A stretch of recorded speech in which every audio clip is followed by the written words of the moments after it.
Yes, a couple of them. First, when the moratorium is over, how will you ensure that people don't go on a free-for-all and just undo all the good work that's been done? Okay. First, during this period of the moratorium, we are going to do a baseline survey. Baseline survey is to be conducted by the University of the West Indies together with personnel from the University of Wisconsin. That baseline survey will inform us as to what is the density of the various species of animals in the country. That will help inform.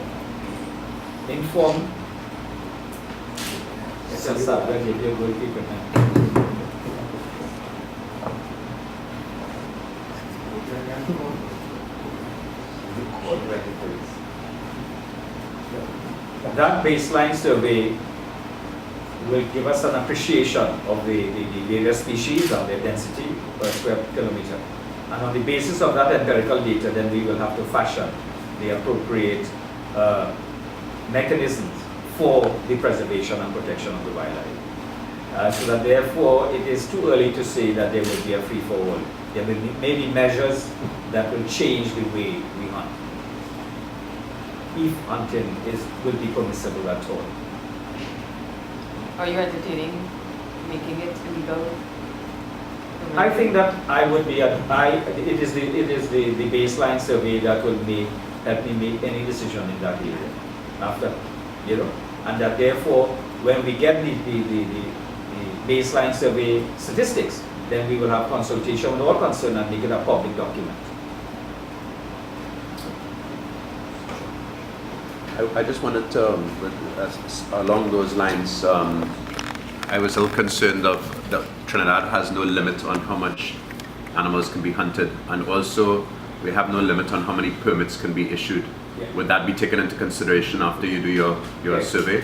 All of that will be taken. You will recall last year, in order to begin the process of building a level of sensitivity, before we arrive at this decision, we had bag limits per species last year. Of course, the whole question of when you have that, when you look at the hunter return forms, I don't know whether that was complied with or not, the whole question of enforcement. But it is early days. The survey completed will guide us. And if we judge, if we have to look at the trend that has occurred, if we look at what took place at the survey that was done in 2007 at the sanctuary in central Trinidad, we have a real problem in the country. I have one more quick question. I am part of the Honorary Game Warden program.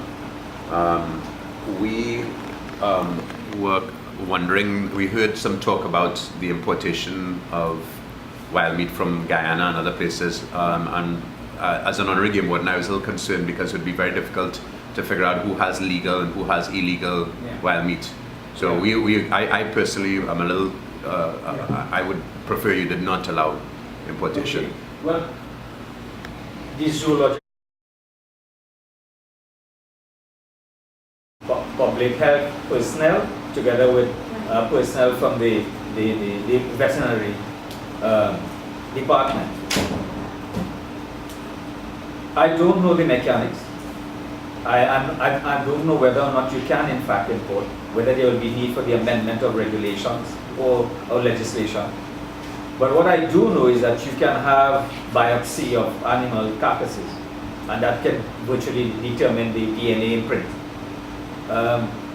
You have to weigh the total regulation as against the demand that you have in Trinidad, and whether or not the palate can be satisfied through some legal means, whilst at the same time ensuring that you do not have that kind of crossover where they bypass the moratorium in that way. So it's a way of trying to find a balance. Been seeing some discussion online. I mean, people have been, of course, on social networks and all these websites also talking about this. And some people are not fully clear, and it is something that maybe the minister needs to clear up and say that it's a full ban. Yeah. Even if I catch a mannequin in the backyard. Yeah. Or if you have wild meat in your freezer from last year, it's illegal. I think it's something need to be said. It is a total ban on hunting, whether it is in your backyard whether it is in your private lands, your acreage, or whether it is in the state forest and reserve, a total ban on hunting. There is no way to bypass this. If you decide to breach it and you are caught, you will pay the penalty for that breach. It is a total ban on hunting. It is a 2-year moratorium, meaning no hunting for 2 years. Any more questions? Just one more. I don't know if it's answerable. When you were looking at return forms from the hunters? Were you? Yes. Yeah. Okay. Were you able to get a sense of which species might be worse off than others, or Yeah. are they just across the board? Yeah. No, I mean, first I want to say that the hunter return forms there was a study done by the Wildlife Department, and they broke down the figure for us. And what you saw is that the trend that emerged, agouti and lizards and alligators, significant growth in what was sent in the return forms. Now, I have been told by the hunters that there is no integrity in those return forms, meaning the authenticity, but it is the very hunters themselves who fill that out. It is mandatory. So the baseline will provide us with the authenticity and integrity of data that we require. The baseline study. Any idea when they will begin? Yeah, we are scheduled to roll it out nationally on January 1st.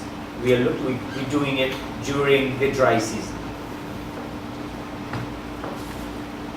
Easier to maneuver in the forest during the dry season. That's it. Thank you very much. Thank you. Thank you. Johnny? I'm not sure. Is there No, anyone here from the hunters this evening? No? no. Not right now. This is all personnel.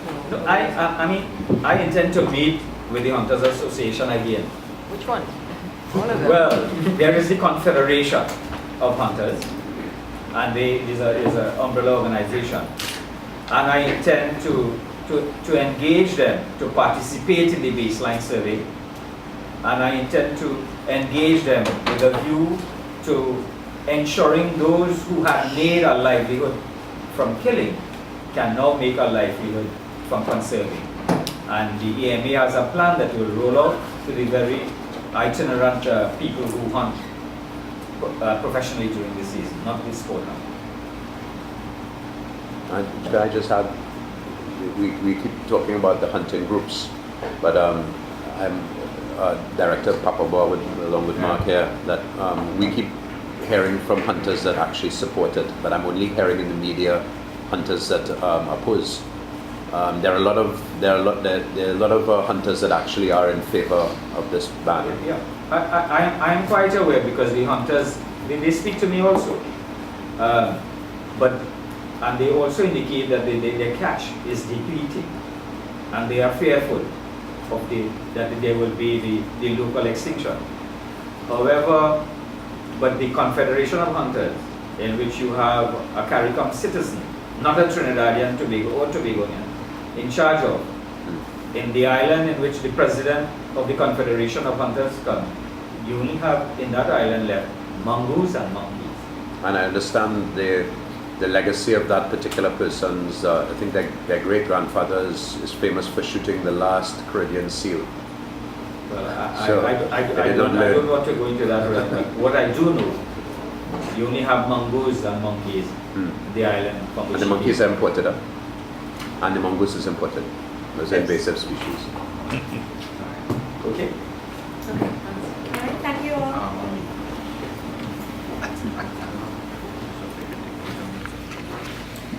We have to meet with the Yeah, actually, I aware of what you're doing, so